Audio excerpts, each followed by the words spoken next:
تو جناب رپورٹس ہم نے آپ کو دکھائی ہے، اب آپ کو پتہ چلا ہوگا کن جادوگروں کی ہم بات کریں. اسی پر بات کرنے کے لیے ہمیں جوائن کیا سپلائی چین ایکسپرٹ ڈاکٹر شجاعت مبارک صاحب نے. ڈاکٹر صاحب السلام علیکم، گڈ مارننگ. وعلیکم السلام. کیسے ہیں آپ؟ اللہ کا شکر. آپ نے بھی بہت دفعہ ایسے جادوگر، ان کی جادوگری دیکھی ہوگی. میں یہ نہیں پوچھوں گی ذمہ دار کون ہے، آپ کی ایکسپرٹیز کیا کہتی ہے، اس کا حل کیا ہے؟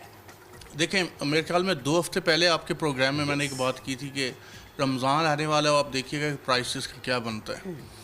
سمپلی اگر گورنمنٹ کولڈ سٹوریج کے اندر جو پہلے جو چیزیں سپلائی میں سٹور میں پڑی تھی، اگر 1 مہینہ پہلے اور اب دیکھ لیں تو ایک اندازے کے مطابق 175% سٹوریج میں اضافہ ہو گیا. کولڈ سٹوریج کی میں بات کر رہا ہوں، اور یہ اب آئے گا رمضان مارکیٹ پہ آئے گا.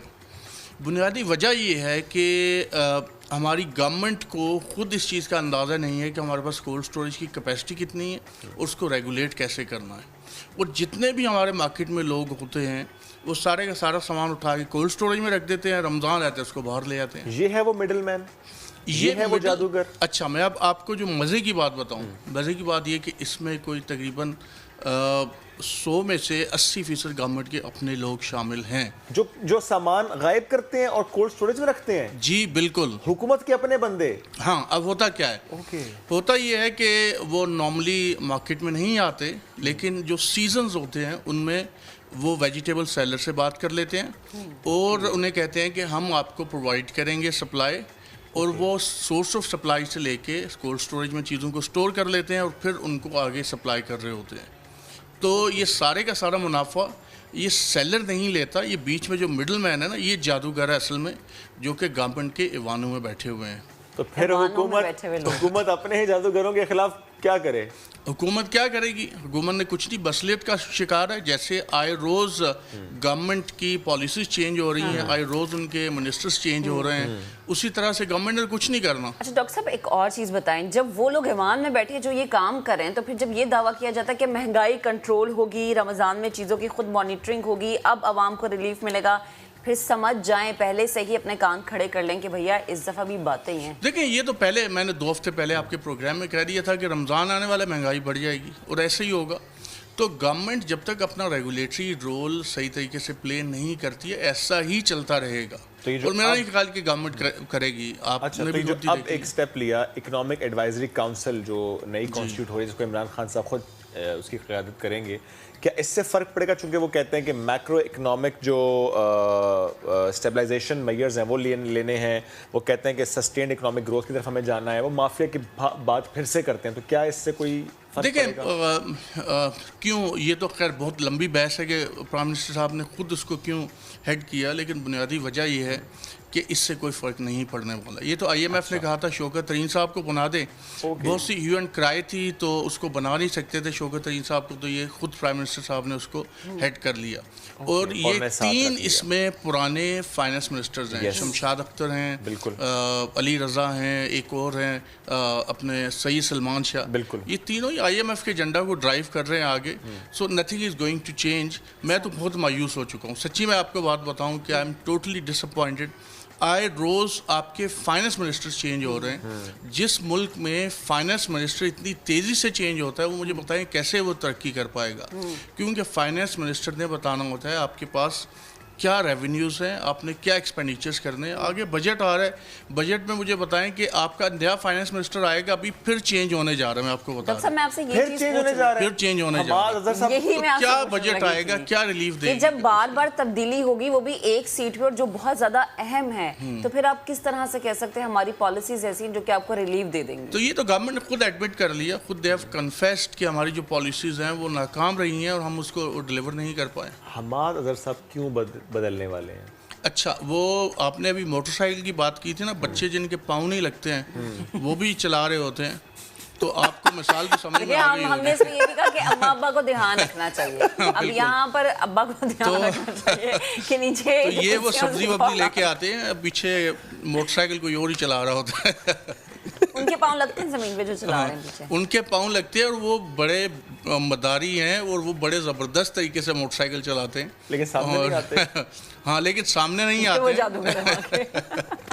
اچھا تو حماد اظہر کے بعد کوئی نام آپ کی ایکسپرٹیز کو دیکھیں ویسے تو شوکت ترین صاحب کا نام فائنل ہو چکا تھا، آپ کو بھی پتہ ہے، لیکن اب یہ کہا جا رہا ہے کہ شاید ان کو ایڈوائزر کے طور پہ آگے لے کے آئیں، یا سید سلمان شاہ جو کہ مشرف دور میں فائنانس منسٹر تھے، ان کا بھی نام سامنے آ رہا ہے، تو وہ بجٹ کے بعد یا بجٹ سے پہلے ان دونوں میں سے کوئی آگے آ اچھا ویسے اس کا اثر ہوتا ہے کہ بجٹ سے کچھ دن پہلے ہم یہ اگر اقدام اٹھا لیں کہ کسی کو ایڈوائزری کے طور پہ لے آئیں یا فائنانس منسٹر آپ چینج کر دیں، بجٹ پہ اس کا کوئی اثر ہوگا؟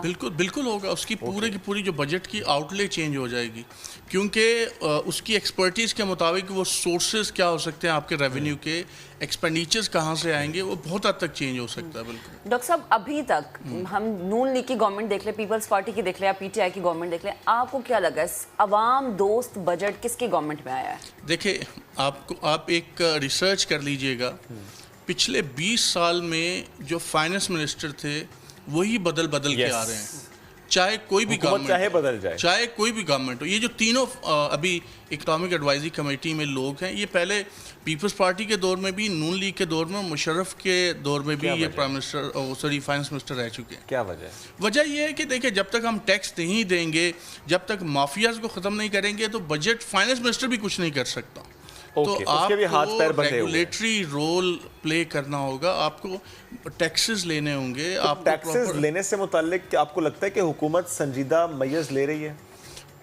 دیٹس انفارچونیٹلی گورنمنٹ پھر اگین مسئلیت کا شکار ہو گئی. شبر زیدی صاحب جب چلے گئے تو government was not able to collect the tax, اور اب پھر اسی طرح سے چل رہا ہے. اب آپ کو پتہ ہے ایف پی آر کا کون ہے چیئرمین؟ شاید مجھے تو نہیں پتہ، آئی ڈونٹ نو کون ہے. شبر زیدی صاحب تو بڑے ایکٹیو تھے، اینڈ تو اس کا مطلب یہ کہ وہ ٹیکس والا جو چیز ہے گورنمنٹ کے لیے، چودھری شجاعت نے بڑی خود اچھی ٹرم یوز کی، یہ کھو کھاتے ہوئے انڈر دا کارپیٹ یہ ڈال دیتے ہیں چیزوں کو. اکنامک ایڈوائزری کمیٹی آئی، پہلے بہت سامنے آئی، یہ چینج کر دیں گے، 200 اکانومسٹ لے کے آئیں گے، اسٹرکچرل چینجز آئیں گی، لیکن اکنامک ایڈوائزری کمیٹی نے 3 سال میں ان کی کچھ سنوائی نہیں ہوئی، کیونکہ اس میں میرے کچھ اساتذہ بھی شامل ہیں. وہ یہ بتاتے ہیں کہ 1-1.5 سال تو میٹنگ ہی نہیں ہوئی. اس کے بعد بڑی محنت سے کام کر کے پالیسیز بنائی گئی. جب پالیسیز دی گئیں تو کوئی میرے خیال 6 مہینے تک پرائم منسٹر صاحب نے ان کو دیکھا ہی نہیں. ٹھیک، اس کے بعد اس کو ریسٹرکچر کر دیا. اوکے، بس ایک بات اور سر، واپس ہم جادوگروں پہ آ جاتے ہیں، چونکہ آپ نے جو کہا کہ حکومت خود ہے یا حکومت کے اپنے لوگ ہوتے ہیں. سر کیا ایسا کوئی قانون ہے پاکستان میں کہ کولڈ سٹوریج کتنے فیصد ہونی چاہیے اور کولڈ سٹوریج کے کیا معاملات ہونے چاہیے؟ ایک خاص پھل کتنے عرصے تک کولڈ سٹوریج میں رکھا جا سکتا ہے؟ ایسا کوئی قانون ہے، اس کا اطلاق ہے؟ جی بالکل، آپ کی فوڈ کی جو منسٹری ہے اس کے پاس پورا اس کا مکمل ریگولیشنز ہیں کہ آپ ایک جو سرٹن سٹوریج کی لائف ہے، ایک فروٹ کو فار ایگزامپل کیلا آپ 45 ڈیز سے 60 ڈیز تک جو پاکستان میں فیسلٹیز ہیں اس سے زیادہ نہیں رکھ سکتے ہیں. اسی طرح سے جو دوسری جو میٹ ہے اس کے بھی ایک سرٹن ڈیز ہیں، اس کے بعد آپ نہیں رکھ سکتے. یہ رکھتے ہیں؟